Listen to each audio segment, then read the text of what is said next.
Bien, pues siempre tenemos que tocar este tema, ¿no? Porque como es la gran preocupación de nosotros, pero hay que recordar que no podemos temerle a esto de la peritonitis por las razones que ya yo sé que algunos de ustedes bien conocen, pero vamos a recalcar un poquito hoy. Y que mientras más número de pacientes uno trate en peritoneal, pues mejor aprende a manejar los pacientes. Una de las conclusiones siempre de la diálisis peritoneal y la peritonitis es que una unidad que tenga encima de 20 pacientes va a tener menor incidencia de peritonitis, porque uno se hace bien práctico en el manejo y el conocimiento. Y mientras más pacientes, menos peritonitis, ¿eh? Entonces eso es un dato que, por eso no hay que tenerle temor a que podamos hacer la peritoneal. En estrategia de la diálisis peritoneal como terapia ideal, nos importa, bueno, por la sobrevida del paciente, por supuesto, y nos importa preservar la membrana peritoneal. Y la manera de preservar la membrana es evitando las peritonitis. Desde la primera peritonitis ya empieza ese paciente con una serie inicia un mecanismo de su membrana que va a ser difícil. Hay que liberarse bien de esa infección para que esa membrana pueda recuperar, ¿no? Evitar que recurra, que recaiga. La peritonitis bacteriana suele ser una principal complicación de la diálisis y una importante causa, ¿no?, de morbimortalidad en estos pacientes, que cuando entran en problemas ya refractarios, difícil de manejar, hay que retirar catéter. Por tanto, no la queremos ver llegar realmente. Hay que llegar siempre a identificar la bacteria, hacer un tratamiento a tiempo y eliminarla por completo. La bacteria, identificarla a tiempo y un manejo que la cure por completo, porque si no, entonces vamos a entrar a lo que puede ser el comienzo de una cavidad abdominal que congelada, que empieza el proceso ya de esclerosis. Y eso es cuando no curamos adecuadamente las peritonitis.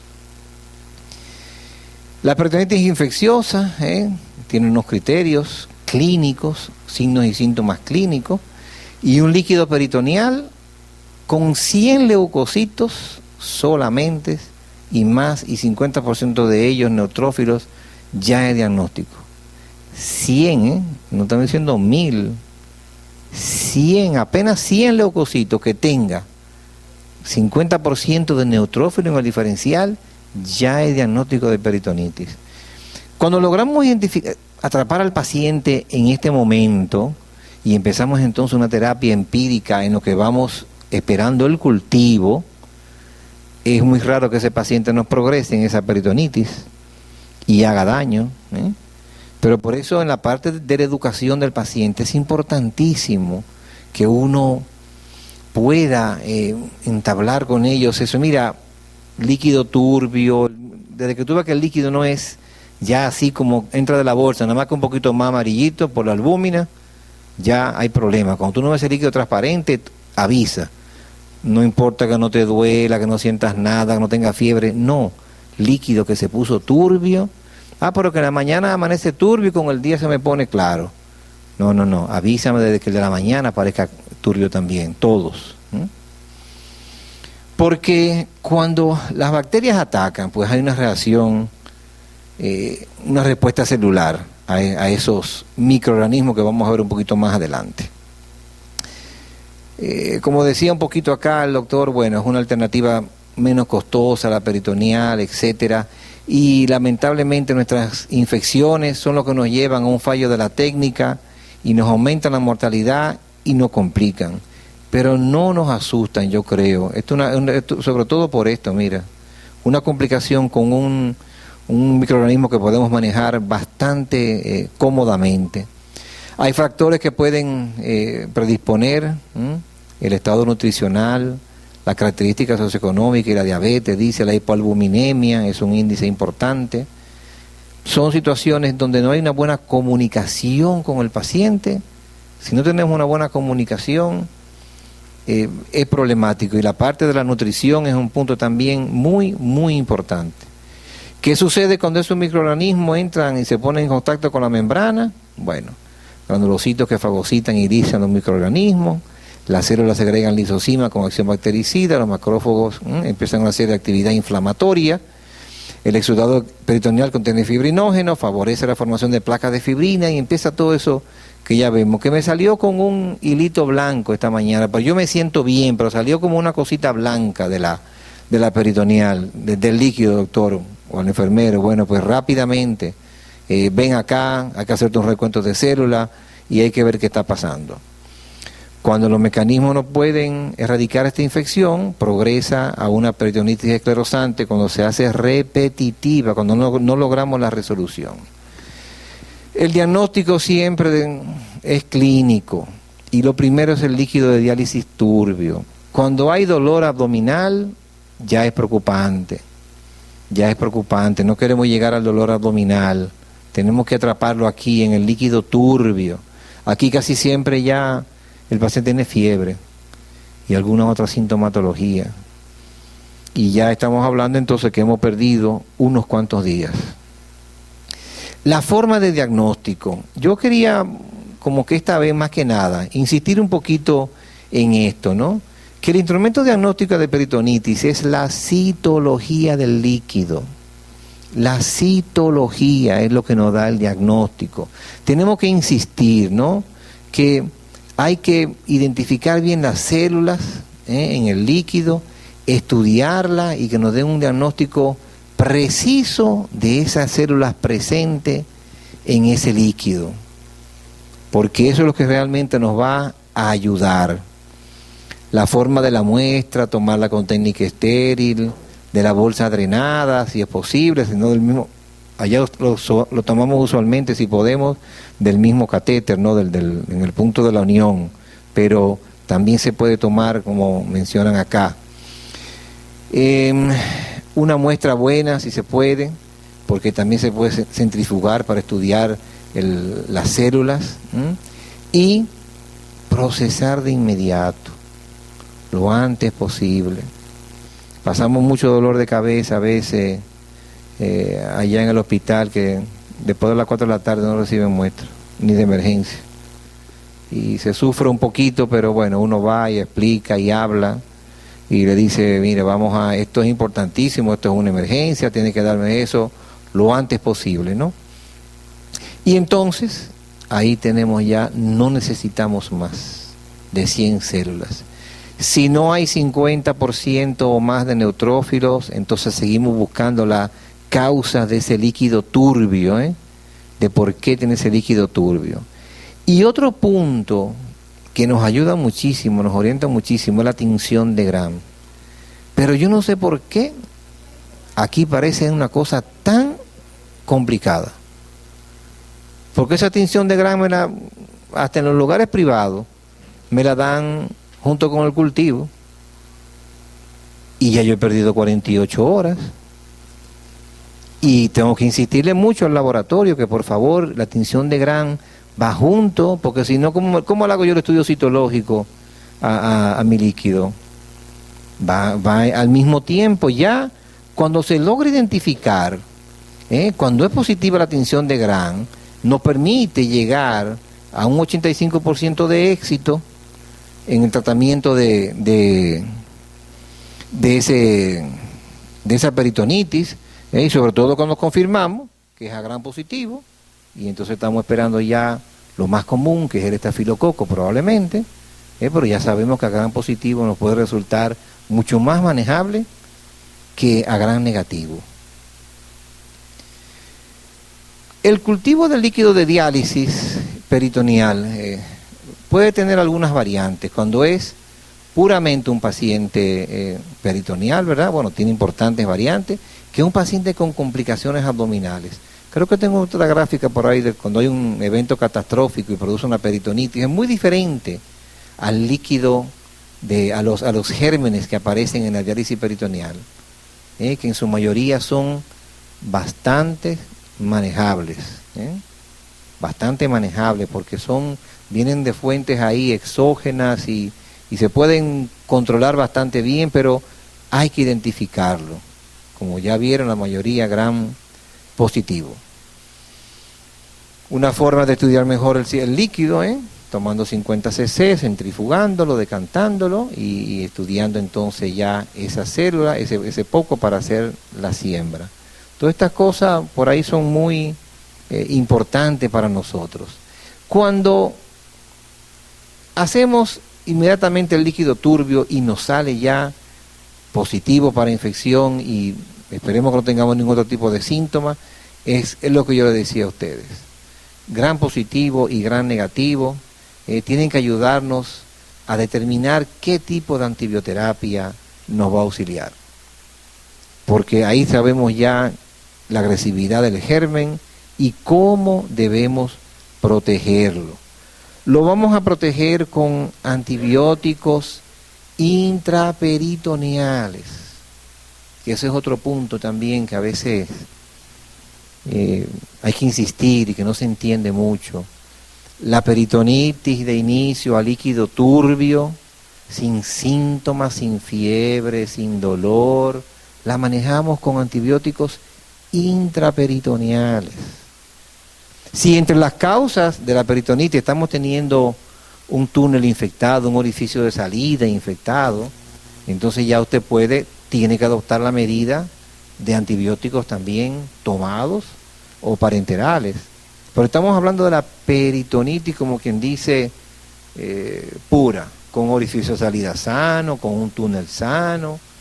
La peritonitis que se produce en el paciente que se cree ya que maneja muy bien la técnica, y se equivoca en un pasito, no se lavó las manos, no tuvo un área limpia, había un abanico puesto, y de repente, ay doctor, pues yo cumplí todo lo que ustedes me dicen, pero aún así me dio.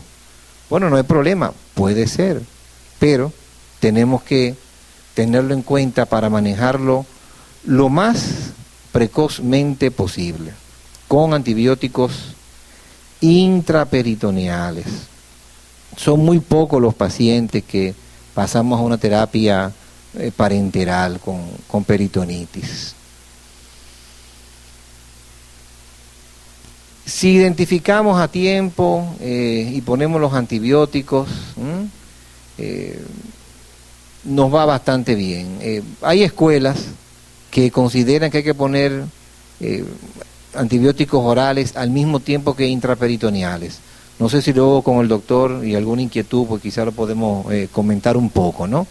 Pero yo creo que la parte de antibioterapia oral va ideal con la implantación y si aparece algún signo de infección de túnel, orificio de salida, pero no en forma rutinaria en la peritonitis por lo menos.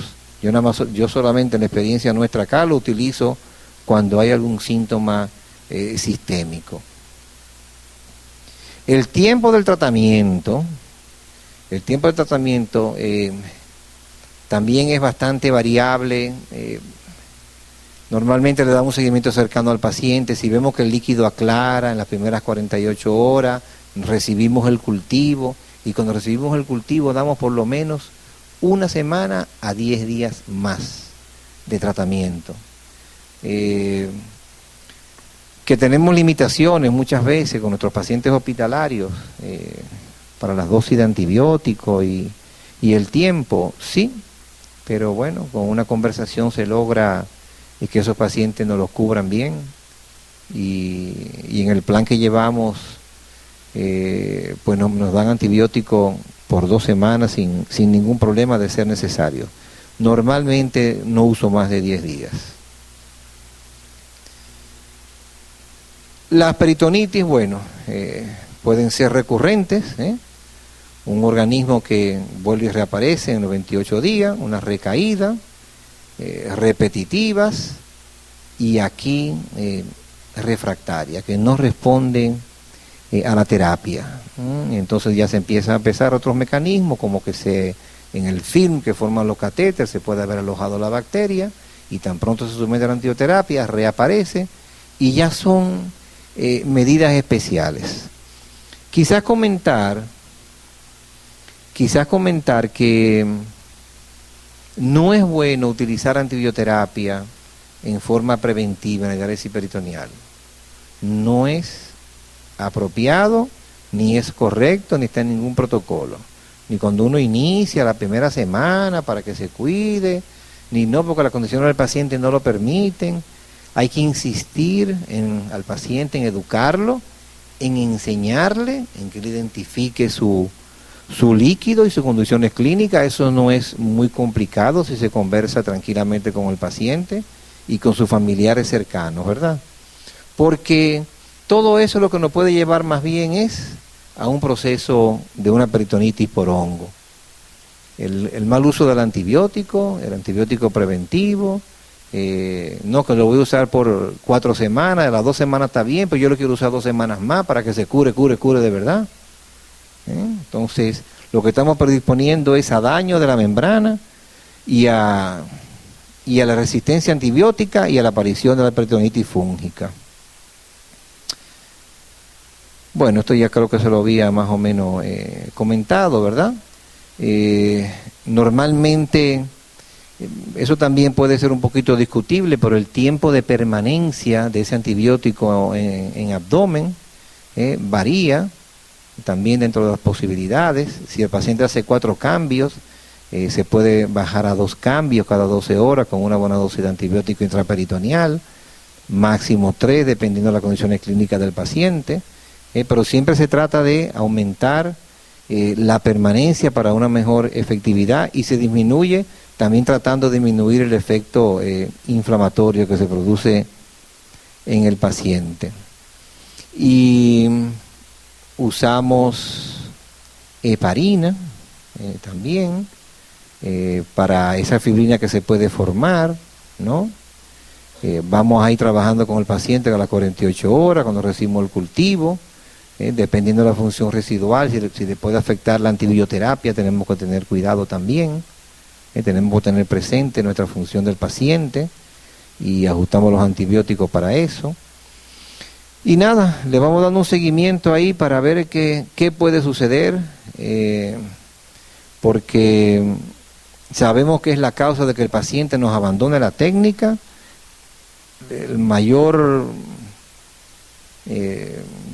La mayor caída en el paciente, en su metodología, es la peritonitis. Pacientes que han ido excelente con peritoneal y que por ahí se pasan el primero 8 meses, 1 año, y van muy bien y hacen una peritonitis leve y ya dicen, no la quiero, que me cambien, que no quiero esto, no quiero esto. Se asustan, y esos son los buenos. Casualmente con los buenos pacientes que hemos tenido como esa reacción. Bueno, estoy viendo un poquito que la sobrevida con la metodología es muy semejante, de la peritoneal y de la hemodiálisis. Esas son cosas que conocemos. Y yo siempre menciono esta parte, ¿no? Nuestras peritonitis no son septicemia, que eso también es una cosa que tenemos que tener muy presente. Tenemos más septicemia por catéter de hemodiálisis, que yo creo que todos las conocemos, que complicaciones con nuestros pacientes y la peritonitis sistémica. Yo creo que pocos pacientes que yo he tenido que internar en el hospital por una peritonitis así severa y todo, porque lo más que puede pasar es que los antibióticos se me pongan refractarios, se retira el catéter y normalmente se controla bastante bien la situación. Y dentro de las causas de hospitalización, bueno, pues tampoco hay mucha variante entre la hemo y la peritoneal. Se puede lograr una buena práctica evitando las peritonitis. Antes decíamos que qué bueno, 12 meses un paciente en un centro sin peritonitis. Después subimos a 24, después subimos a 28 y después vamos por sobre los 36 meses, doctor. ¿Por cuánto andamos para la incidencia de peritonitis, doctor Montenegro? ¿Por cuánto andamos ya en un centro que 36 meses. Entonces, se puede. Eso de que la peritonitis no nos permite hacer diálisis peritoneal ya no es así, cuando uno logra identificar bien su paciente. Estas son ya poquito repetición de lo que yo le mencioné hace un rato, lo que puede suceder entre la peritoneal y las membranas. No me quiero detener más por ahí. ¿Cómo se identifica? Líquido turbio, ya. Dolor abdominal, bueno, pues tiene una alta incidencia, pero no podemos esperar ahí. Miren la fiebre, realmente nuestros pacientes que están bastante disminuidos en su posibilidad de fiebre. Imagínense cuando llega aquí ya estamos en una peritonitis bastante complicada.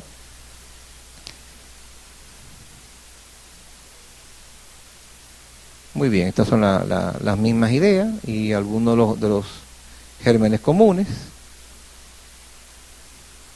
poquito más de lo mismo, creo como que nunca me voy a cansar de lo mismo. Y los protocolos, que yo creo que también cada unidad tenemos que tener un protocolo, ¿verdad?, del manejo de los pacientes. Con las guías de la Sociedad Española de Nefrología o con las guías de la Internacional, que son fácilmente conseguibles. Entonces, como comentábamos, ya es relativamente común que un paciente no haga peritonitis en los primeros 2 años, si usted quiere así decirlo. Evitar llegar a este tipo de problemas, porque todo esto lo que nos va a favorecer es que lleguemos a una peritonitis por hongo. Estar pendiente siempre de que si vemos una catástrofe abdominal asociada con peritonitis, hay que pensar en otros inconvenientes, Hay que pensar en otras cosas. ¿Qué fue lo que hice ahora? Para atrás. Una catástrofe abdominal no es propia de una peritonitis infecciosa puramente peritoneal, ¿verdad? Entonces siempre hay que pensar que algo más pudo haber pasado y tenemos que estar muy atentos a eso, muy atentos, porque requerimos en ocasiones pues la presencia del cirujano para poder descartar una patología asociada. La peritonitis fúngica, entonces, sí, quizá lo vemos con mayor frecuencia cuando ha habido un uso de antibiótico ya muy importante en el paciente. Es una causa importante de fracaso de la técnica. La experiencia nuestra acá también, yo creo que por más que hemos identificado la cándida sensible a los antimicóticos y lo hemos administrado intraperitoneal, ahí sí se aplica oral y si es posible también endovenoso, y que va, no hemos logrado erradicar una cándida. Siempre hemos parado en retiro del catéter y eso creo que es la tendencia mundial. En muchos lugares ni siquiera intentan un tratamiento, sino que retiran el catéter por esta condición, ¿no? Si lo retiran, sobrevive 85%. Si no lo retiran, empiezan otra serie de complicaciones en el paciente y la mortalidad es mucho más alta. La peritonitis lleva a una pérdida temporal de la ultrafiltración, incremento de pérdida de proteína, la pérdida de la técnica, la fibrina que se forma, adherencias, y esto que es el camino del inicio de la peritonitis esclerosante. Desde que arranca una primera peritonitis, bueno, pues ya se desarrolla este mecanismo. Hay que tener mucho cuidado para que no nos dañe la membrana y no sea una causa de que el paciente se transfiera o, en el peor de los casos, que pueda tener mortalidad. Esto es en cuanto a las infecciones recurrentes y por hongos, que hay que pensar siempre en el reemplazo, y algunas indicaciones de cuándo hay que retirar el catéter. Peritonitis que no curan, que no responden, asociada a una perforación intestinal, por hongo, por tuberculosis, y una infección que tampoco cede aquí. Miren ustedes, en este caso, ¿no? Cuando es un gran negativo, o complicaciones también con este estafilococo que no responde. El gran avance que siempre mencionamos, que habremos hecho, bueno, es que los sistemas de conexión han ayudado mucho a evitar las peritonitis. Eso es lo que ha logrado el éxito realmente. Esto es fundamental, y no hay que ser letrado para esto, porque se le explica con mucha calma y la mayoría entienden. Así como yo les mencioné de ese paciente, el albañil, y nos hizo una peritonitis, como en los 18 meses, o casi a los 2 años hizo una peritonitis él, y no, fue inmediatamente al hospital, desde que el líquido estaba turbio, y lo manejamos, nos dio problemas porque no tenía recursos para los antibióticos. Y entonces hubo que hacer un pedido especial en el hospital, y ya gracias a Dios respondió y está de lo más bien. Y hay que siempre ver las condiciones del hogar cuando las peritonitis se hacen recurrentes y repetitivas. Muy bien, estas son las cosas que tenemos que tener presente, lo que nos ha ayudado a que esto mejore. Hay que estar siempre, el paciente, la unidad que presenta mucha peritonitis, bueno, pues hay que estar monitoreando las condiciones de la misma unidad y de la misma del programa de educación del paciente. Un paciente que repite mucho el estafilococo, pues identificar que sea un portador nasal. Creo que son cosas un poquito conocidas, excúsenme si voy un poquito rápido en ese sentido, porque mi idea era que ustedes vieran que la peritonitis, con el estudio citológico, con el GRAM, se resuelven en su gran mayoría. Que no tenemos que tener tanto temor porque suelen responder bien a los antibióticos si logramos identificarlo temprano, con un GRAM y a las 48 horas con el cultivo. Entonces, sigue siendo un tendón de Aquiles, eso quizás no lo podemos ocultar, y tenemos que estar siempre muy atentos para el diagnóstico temprano, que ese es el éxito de manejarlas, y nada, no hay que tener temor, mientras más pacientes más aprendemos a manejarlo.